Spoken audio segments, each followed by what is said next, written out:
قل من يرزقكم من السماء والأرض أم من يملك السمع والأبصار ومن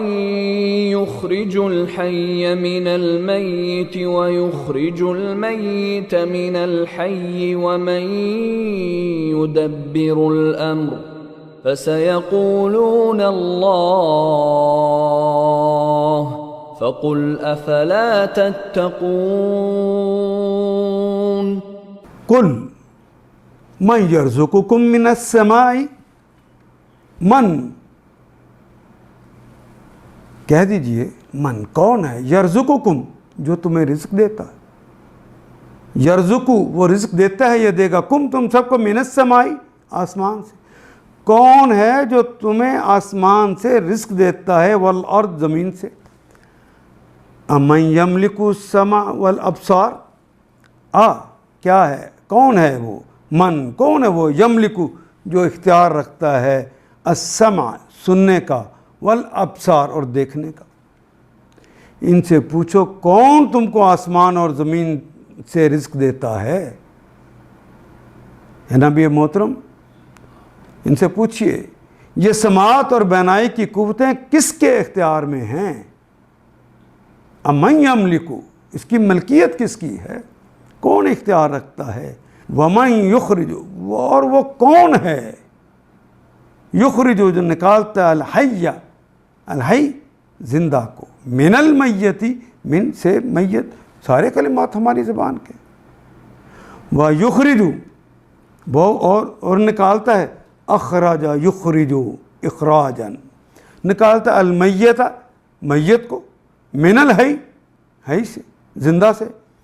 ومن یدبر الامر اور کون تمہارے معاملات سلجھاتا ہے، یہ سارا نظام کون چلا رہا ہے، ان سے پوچھو کون تم کو آسمان اور زمین سے رزق دیتا ہے، یہ سماعت اور بینائی کی قوتیں کس کے اختیار میں ہیں، کون بے جان میں جاندار کو اور جاندار میں سے بے جان کو نکالتا ہے،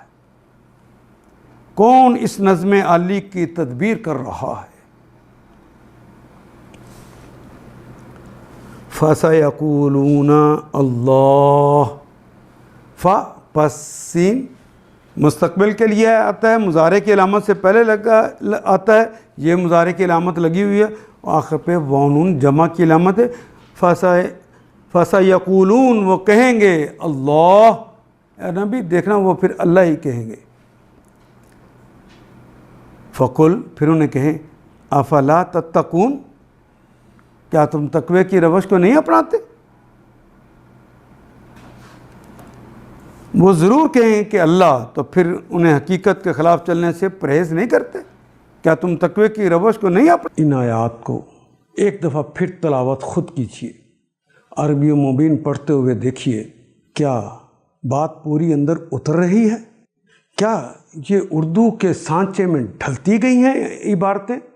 اگر بات سمجھ آنی شروع ہو گئی تو الحمدللہ یہی ہمارا ہدف ہے اور یہ ہدف پورا ہو گیا۔ اللہ میرا اور آپ کا حامی و ناصر۔